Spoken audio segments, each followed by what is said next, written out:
लंबे समय से आईडीबीआई बैंक की प्रक्रिया चल रही है, अलग अलग खबरें आती रहती हैं, उस पर थोड़ा सा स्थिति क्लियर कर दें कि अभी स्टेटस क्या है और कब तक इसका फाइनेंशियल बिड हम लोग ले आएंगे। देखिए,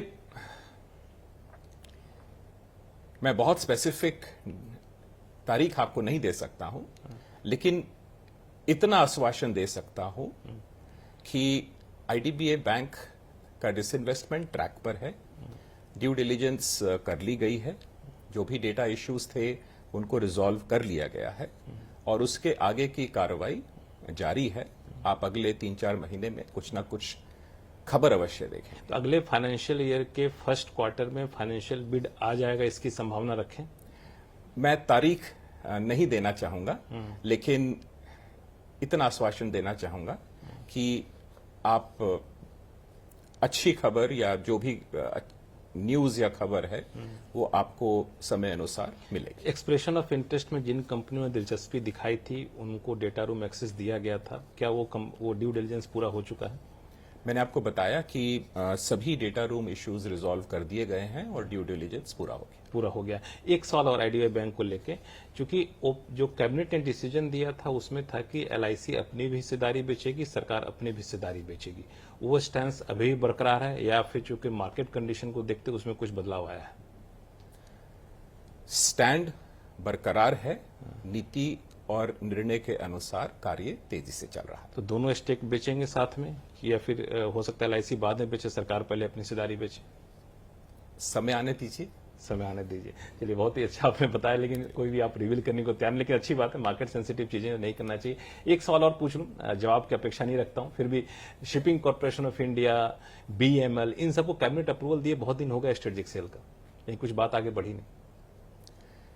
ये सब प्रोसेस में है, अभी कोई भी स्पेसिफिक कमेंट देना थोड़ा प्रीमेच्योर होगा। आपने 24 फरवरी को एक विज्ञापन जारी किया जिसमें asset value manager, merchant banker की नियुक्ति का प्रस्ताव रखा। उसमें दो चीजें रखी आपने कि सरकारी बैंक और गवर्नमेंट फाइनेंशियल इंस्टीट्यूशंस के लिए समय समय पे स्टेक सेल करेंगे, उनके लिए हमें जरूरी है। तो कौन कौन सी कंपनियां हैं जिसके लिए करना चाहते हैं?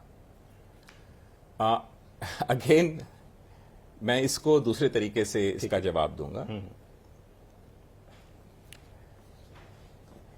किसे डिसइन्वेस्ट करना है या किसकी स्टेक सेल करनी है, ये आपको समय के अनुसार जानकारी मिलेगी।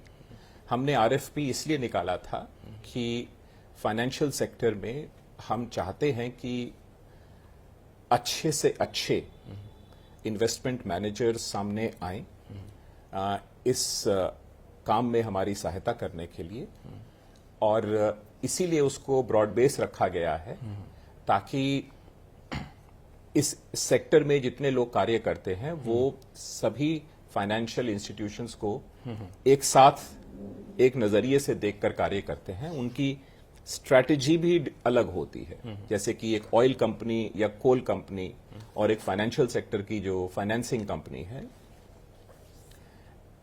इनका एक तरीका काम करने का, इनके ऑपरेशंस, इनकी बैलेंस शीट को देखने का नजरिया तरीका अलग होता है। मैं इस सवाल इसलिए पूछा आपसे क्योंकि जो सेबी की गाइडलाइंस के हिसाब से मिनिमम पब्लिक शेयर होल्डिंग की कंडीशन को आपको 2026 तक पूरा करना है, लेकिन आपने जो नियुक्ति का विज्ञापन दिया वो 3 साल के लिए दिया।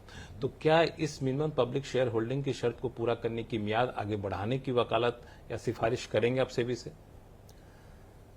हम उसी दिशा में बढ़ रहे हैं जिसको आप इंडिकेट कर रहे हैं। ट्रांजैक्शन एडवाइजर्स, इन्वेस्टमेंट एडवाइजर्स की नियुक्ति, उनका चयन एम्पैनलमेंट के आधार पर होता है और उसकी सामान्य टेन्योर 3 साल है। एक सवाल, चूंकि आपने जो 4 अप्रोच शुरू में बताए थे उसमें से एक अप्रोच था फाइनेंशियल कंडीशन को इंप्रूव करना। जो मैंने डेटा देखा उसमें से देखा कि सरकारी कंपनियां अपने खजाने से, जिसको हम लोग इंटरनल और एक्स्ट्रा बजटरी रिसोर्सेज कहते हैं, उनसे खर्च करना पिछले 5 साल में कम कर दिया है। गवर्नमेंट के सपोर्ट पे खर्च ज्यादा कर रहे हैं, जैसे कि 2019-20 से लेकर में जहां वो 6.4 ट्रिलियन रुपए थी जो सरकारी कंपनियां खर्च करती थी अपने खजाने से, वो अब घट करके 3.2 ट्रिलियन आ गया। इसी बीच सरकार का जो है कुल कैपिटल आउटले में हिस्सेदारी 25% से बढ़कर के 61% हो गई है। सरकारी कंपनियां दिख तो रही हैं अच्छा खासा, लेकिन उसमें उनका योगदान कम, सरकार का योगदान ज्यादा है। देखिए, इसमें थोड़ी सी भ्रांति है, थोड़ा कंफ्यूजन है, मैं इसे स्पष्ट कर देता हूं। जी, कुछ कैपिटल इन्वेस्टमेंट बजट या कंसोलिडेटेड फंड के माध्यम से होता है, जिसकी फिगर आपको आसानी से बजट में मिल जाती है। कुछ capital investment internal and extra budgetary resources, जिसको आईबीआर कहते हैं, उसके माध्यम से होता है। आईबीआर के दो इंपॉर्टेंट वर्टिकल्स हैं, दो इंपॉर्टेंट हिस्से हैं, पार्ट हैं। उसका पहला हिस्सा है पब्लिक अंडरटेकिंग पीएससीज, जिसके लिए दीपम और डीपीई हम जिम्मेवार हैं, उसको हम मॉनिटर करते हैं और बहुत कड़ाई से मॉनिटर करते हैं। दूसरा उसका हिस्सा है बड़ी बड़ी government entities like railways, like highways, like ports, airport authorities, metro rails, ये बड़ी बड़ी जो गवर्नमेंट भारत सरकार की जो एंटिटीज हैं, उनके भी इंटरनल रिसोर्सेज होते हैं। इसके अतिरिक्त उन्हें बजट से सपोर्ट मिलता है। तो इन दोनों में फर्क है।